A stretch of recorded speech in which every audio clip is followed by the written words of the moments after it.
Now I come to what everyone is. मैं अब वह बताना चाहती हूँ जिसका सबको इंतजार है, व्यक्तिगत आयकर। मुझे 5 प्रमुख घोषणाएं करनी है इस बारे में। ये मुख्यतः हमारे परिश्रमी मध्यम आय वर्ग के लिए है, के लाभ के लिए है। जो पहली घोषणा है वो रिबेट से संबंधित है। वर्तमान में पुरानी और नई आयकर व्यवस्थाओं में 5 लाख रुपए तक की आय वाले किसी व्यक्ति किसी प्रकार के आय का भुगतान नहीं करते हैं। मैं रिबेट की सीमा को नई कर व्यवस्था में 7 लाख रुपए तक बढ़ाने का प्रस्ताव करती हूं।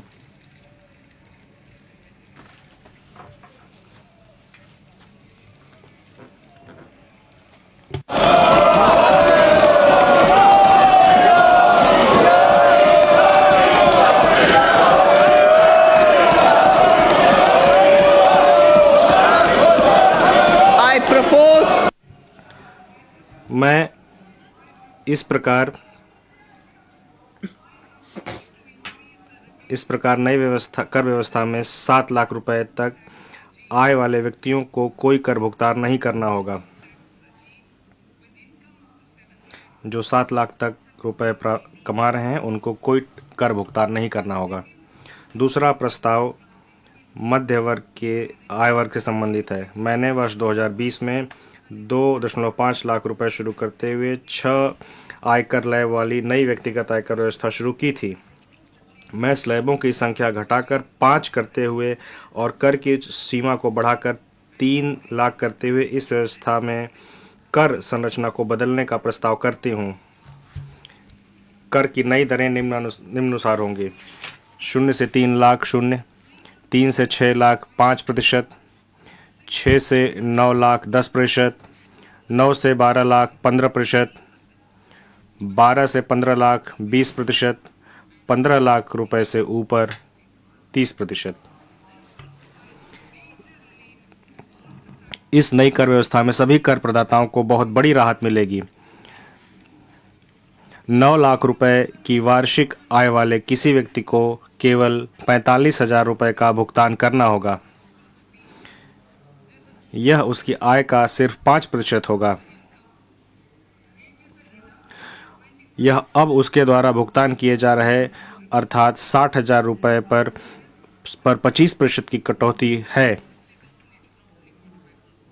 यह सिर्फ 45,000 हो गया है। इसी प्रकार वह व्यक्ति जिसकी आय 15 लाख रुपए आय वाले किसी व्यक्ति को केवल 1.5 लाख रुपए या उसकी आय के 10% का भुगतान करना होगा, जो कि उसकी मौजूदा देयता अर्थात 1,87,500 रुपए से 20% की कटौती होगी। मेरा तीसरा प्रस्ताव है कि वेतनभोगी वर्ग और पारिवारिक पेंशनभोगी सहित पेंशनभोगी वर्ग के लिए है, जिनके लिए मैं मानक कटौती लाभ को नई कर व्यवस्था में भी विस्तारित करने का प्रस्ताव करती हूँ। प्रत्येक वेतनभोगी व्यक्ति जिसकी आय 15.5 लाख रुपए या इससे अधिक है को परिणाम स्वरूप 52,500 रुपए का लाभ मिलेगा।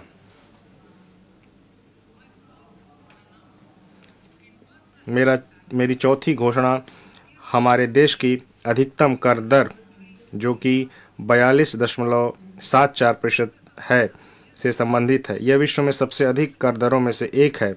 मैं नई कर व्यवस्था में उच्चतम अधिभार को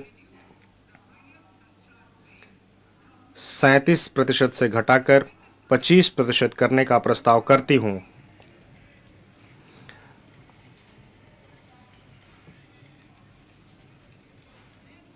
इसके परिणाम स्वरूप अधिकतम कर दर घटकर 39% हो जाएगी।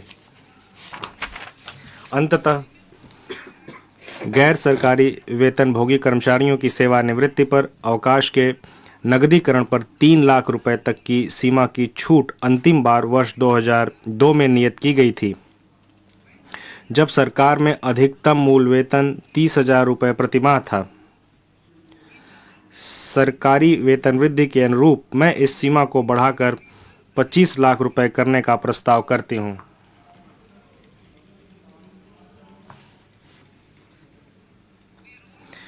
हम डिफ़ॉल्ट कर व्यवस्था के रूप में नई कर व्यवस्था भी बना रहे हैं। तथापि नागरिकों को पुरानी कर व्यवस्था का लाभ उठाने का विकल्प भी जारी रहेगा। इनके अलावा मैं अनुबंध में दिए गए अनुसार कुछ और परिवर्तन भी कर रही हूँ। इन प्रस्तावों के परिणाम स्वरूप लगभग 38,000 करोड़ रुपए, जिसमें से 37,000 करोड़ रुपए प्रत्यक्ष करों के तथा 1,000 करोड़ रुपए अप्रत्यक्ष करों के राजस्व को परित्यक्त किया जाएगा, जबकि लगभग 3,000 करोड़ रुपए का अतिरिक्त राजस्व जुटाया जाएगा। इस प्रकार कुल वार्षिक परित्यक्त राजस्व लगभग 35,000 करोड़ होगा।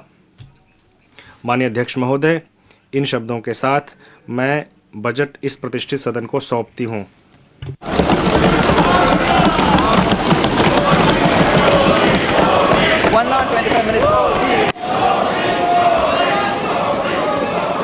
आइटम नंबर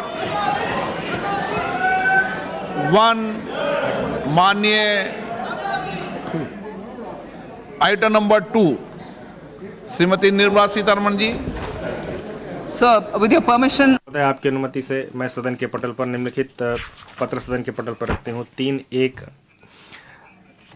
वित्तीय जिम्मेदारी प्रबंधन विधेयक 2003 के अंतर्गत मध्यवर्तीय वित्तीय फिस्कल पॉलिसी स्ट्रेटजी वक्तव्य और माक्रो इकोनॉमिक फ्रेमवर्क स्टेटमेंट सदन के पटल पर रखती हूँ।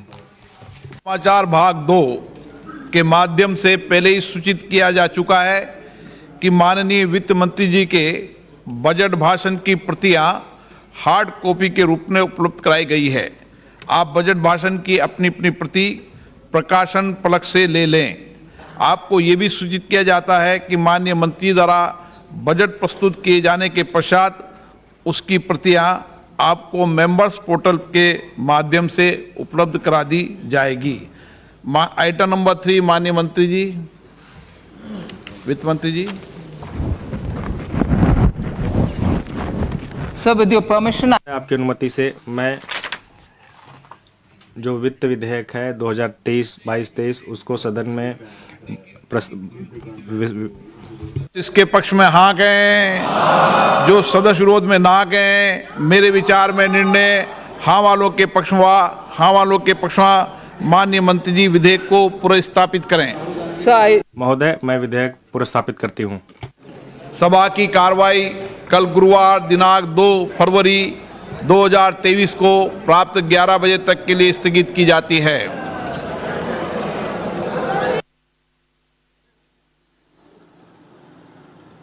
तो बजट पेश कर दिया वित्त मंत्री निर्मला सीतारमण ने। और आपको बता दें, जो सबसे बड़ी खबर है इस बजट की, जिसका हर बजट में इंतजार होता था, इस बार वित्त मंत्री ने मिडिल क्लास को, नौकरी पेशा वर्ग को वो सबसे बड़ी राहत दे दी है। नई टैक्स स्लैब्स, इनकम टैक्स की नई दरें लागू की हैं वित्त मंत्री ने। और आपको बता दें कि अब इसमें सबसे बड़ी घोषणा यह की गई है, आपकी आमदन अगर 7 लाख रुपए सालाना है तो आपके ऊपर कोई टैक्स नहीं लगेगा। पहले यह छूट 5 लाख तक की आमदन वाले लोगों की होती थी, लेकिन अब अगर आपकी सालाना तनख्वाह, सालाना आय 7 लाख रुपए है तो आपको कोई इनकम टैक्स नहीं देना है। बिल्कुल। और देखिए, इस वक्त की बड़ी खबर यही है, बड़ी खबर यह है कि सबसे बड़ी राहत सैलरीड क्लास को मिलती हुई नजर आ रही है, क्योंकि सबसे ज्यादा नजर, सबसे ज्यादा उम्मीदें अगर किसी की बजट पर रहती हैं तो वो सैलरीड क्लास यानी मिडिल क्लास को रहती हैं। और मिडिल क्लास को ये सबसे बड़ा फायदा इस बजट में फिलहाल हो रहा है। टैक्स स्लैब में बदलाव किया गया है। अगर आपकी इनकम अब 7 लाख है सालाना तो आपको अब इस पर टैक्स नहीं भरना होगा। पहले 5 लाख पर टैक्स लगता था, लेकिन अब 7 लाख अगर आपकी सालाना इनकम है तो आपको टैक्स नहीं भरना होगा। इसका बड़ा फायदा उन तमाम लोगों का होगा जो नौकरी पेशा लोग हैं, जो लगातार सरकार की तरफ टकटकी लगाए देख रहे थे कि इस बार बजट से उन्हें क्या मिलने वाला है, जो महंगाई की मार उन पर पड़ रही है, क्या उन्हें फायदा मिलेगा। तो ये बड़ा फायदा फिलहाल इस बजट से मिलता हुआ नजर आ रहा है। और इसके बाद जो टैक्स स्लैब है उन्हें भी घटा दिया गया है। पहले 7 दरें होती थी इनकम टैक्स की, अब वो 5 कर दी गई हैं। अगर आपकी टैक्सेबल इनकम जो है वो 3 लाख रुपए तक भी है तो कोई टैक्स नहीं है। इसके बाद 3 से 6 लाख रुपए अगर आपकी टैक्सेबल इनकम है तो आपको 10% टैक्स देना है। 9 से 12 लाख अगर आपकी टैक्सेबल इनकम है तो आपको 15 लाख रुपए देना, 15% टैक्स देना पड़ेगा। 12 से 15 के ऊपर 20% और 15 लाख से ऊपर 30% का टैक्स लगाया जाएगा। इसके अलावा जो अधिकतम टैक्स लगाया जाता था, जो 42.5% के करीब हो जाता था हाई इनकम ग्रुप में, उसकी भी अब लिमिट कम कर दी गई है। यानी हर स्तर पर इनकम टैक्स को घटाया है वित्त मंत्री ने, और यह नौकरी पेशा वर्ग के लिए एक बड़ी राहत होगी। पिछले वर्ष भी ऐसा ही हुआ था, टैक्स स्लैब्स कम कर दी गई थी। आज इस बार भी ऐसा हुआ है और अभी भी ये छूट दी गई है आपको कि आप अगर पुराने टैक्स सिस्टम के तहत चलना चाहते हैं, जिसमें टैक्स दरें ज्यादा हैं, यानी परसेंटेज टैक्स ज्यादा होता है लेकिन उसमें रियायतें भी होती हैं साथ में, तो आप उस रिजीम में चल सकते हैं। या अगर आपको इस नए सिस्टम के तहत चलना है तो आपको कोई रियायत नहीं मिलेगी, मसलन एटीसी और वगैरह जो भी डिडक्शंस होते थे वो नहीं मिलेंगे। आप इन कम इनकम टैक्स की दरों का फायदा उठा सकते हैं। तो एक लगातार मांग खास तौर पर मिडिल क्लास की जो रहती थी कि उनके टैक्स स्ट्रक्चर में कुछ कमी की जाए, उसमें कुछ परिवर्तन हो, वो इस बार वित्त मंत्री ने माना है और उसे लागू किया है। बिल्कुल, ये बहुत बड़ी राहत इसे कहा जा रहा है और ये बड़ी खबर बजट से निकलकर सामने आ रही है कि नौकरी पेशा लोगों के लिए अब राहत सरकार की तरफ से दी गई है। इसके साथ ही साथ स्टार्टअप को बढ़ावा देने के लिए भी उनके छूट दी गई है, उन्हें 1 साल और बढ़ा दी गई है। यानी पहले 3 साल पर टैक्स देना होता था, 3 साल शुरू अगर आपके स्टार्टअप को हो चुके हैं उसके बाद टैक्स देना होता था। अब इसमें 1 साल की बढ़ोतरी और की गई है। इसके साथ ही साथ एमएसएमई को भी राहत देने की कोशिश की गई है। इंडिया टीवी हर वक्त हर जगह डाउनलोड करने के लिए सर्च करें India TV news Google play store या ऐप स्टोर पर।